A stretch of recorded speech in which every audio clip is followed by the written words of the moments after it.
Atiku, Obi risks losing at the Supreme Court, says Clarke. Welcome to Info Gist TV. We should recall that the Presidential Election Petition Court dismissed the cases of the petitioners against President Bola Ahmed Tinubu and the All Progressive Congress (APC). But the candidate of the People's Democratic Party (PDP), Alhaji Atiku Abubakar, and his Labour Party counterpart P2B has vowed to challenge the verdict at the Supreme Court. In his interview with Channels Television, monitored by Assistant Editor Emmanuel Badijo, Chief Robert Clarke, SAN, has advised the petitioners to jettison the idea of appealing the judgment. What's your view of the trial court of the Presidential Election Petition Court in the last judgment favoring the incumbent president? You can drop your views on the comment sections.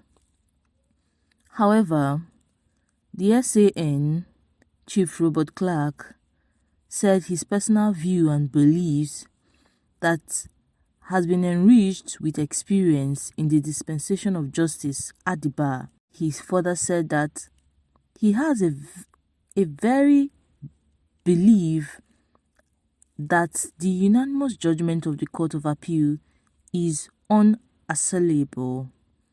It is fixed as you can fix anything, and I can assure you that if there is an appeal, I doubt if there is anything that can come out of the appeal. This assertion is too categorical and too preemptive of the Supreme Court.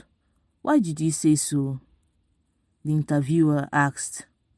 Well, let us be clear to ourselves, he said. All the matters based on law that were brought before the tribunal had already been adjourned by the apex court in this country. Therefore, I will, if I were to say my personal reasons for my earlier statements, there was no need for the tribunal to have gone through all that. Take for instance in Atiku's case, he said, no real point of law was canvassed, but points of facts. In the tribunal matters, when you bother with a point of fact, the law says you must provide particular facts upon which you want the court to judge the case. As the tribunal rightly said, Atiku's counsel, for one reason or the other, never presented any fact before the court that could make the court look into those facts and be able to say categorically one way or the other whether there are merits in those facts or not. Therefore, any reasonable lawyer, apologies for my word, would not have taken the matter considering the available facts before it and asked the tribunal to adjourn on the matter. Secondly, he said, the Labour Party was pressing their case on what the law says and it does not say. At least all the materials the Labour Party presented before the tribunal were decisions that had been held and upheld at the apex court. So, what are you asking the tribunal to do? Do you want the judges to sit on an appeal against the judgment of the Supreme Court? Whether Abuja can be granted a special status against the court's judgment of the Supreme Court, this matter had already been decided. Now, asking the tribunal to create a special status where you must make 25% or else you die if you don't win an election. Natural justice, morality, and indeed whatever area you want to turn the statement into, you find that where morality and natural justice meet, we lawyers will say that we must stand on the position of the law. The law is very clear on this. Abuja, even though it is not a state, the Supreme Court says we will concede to you that you are a state for all that purpose. Nevertheless, we do not advise to take advantage of the fact, since we have said you are like a state, you will now be granted special privileges. This is not the intention of the Supreme Court. Therefore, if the law says to be the president of Nigeria, you must have 25% in 2/3 of the states in Nigeria, then Abuja can be treated as a state. But to say that since the word and had been used, though the English language can be used in many ways, then you can say even if a man has won the 36 states and had 25%, but he does not have 25% in Abuja, he is not deemed to have won. The reasoning of that nature needs to be reconsidered. We lawyers used to say in my time that this is the harvest period for lawyers. They believe that if politicians have illegally made their money, apologies for my words, that it is their turn to make money too. So, lawyers, without considering their status at the bar, without considering that they are senior members at the bar, will just take any brief without thinking about the state of the law of the brief they are taking. This is a debate for another day. I will not want to castigate any lawyer. I will not also want to impinge on the integrity of any lawyer.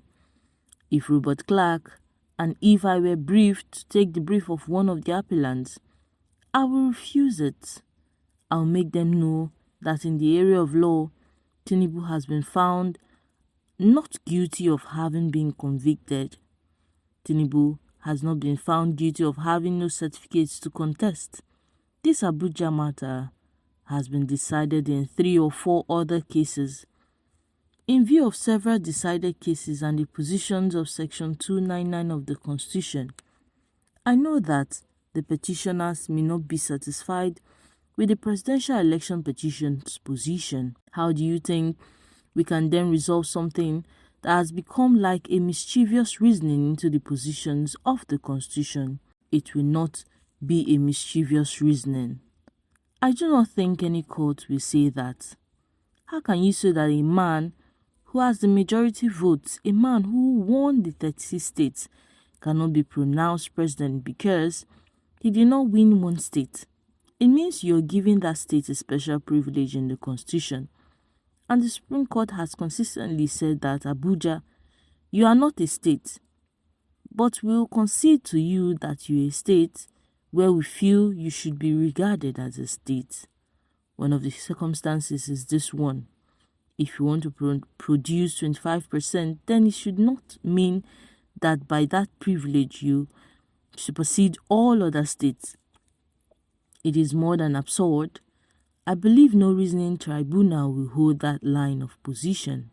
How do you think going forward our laws can resolve these so that there won't be any kind of lacuna as far as the federal capital is concerned? The interviewer asked the SAN. Look, the problem in Nigeria should not be left at the hands of the court. If we continue the way we are going and we fail to look at our status in respect of the election, we'll continue to be rushing to court and we'll continue to be opening our courts to all the biases in this country. Let me be honest to you. The law that created the Electoral Act has not been very nice to Nigerians.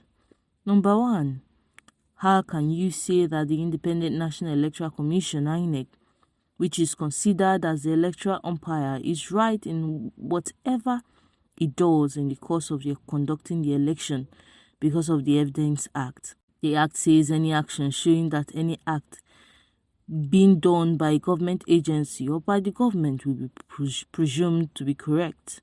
We call that the presumption of correctness attached to any document by INEC.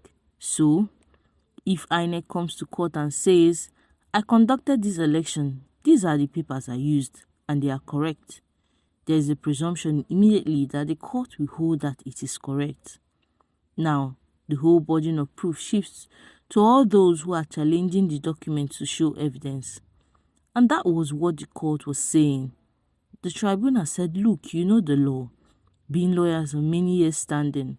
So you know that when you come before the court and after your pleadings have been taken, you must go by your pleadings. If you fail to show evidence, which the law says, you must show to topple what the INEC says. Then what do you have to come to court for? Why not go and look for the evidence? One of the problems we have in this country is INEC. It has been debarred from the toga of correctness attached in the conduct of the election. The Constitution has empowered INEC in a manner it has to conduct elections in compliance with the Electoral Act. INEC has said it will transmit election results, but that didn't happen in some cases, and the court has made its position known on that.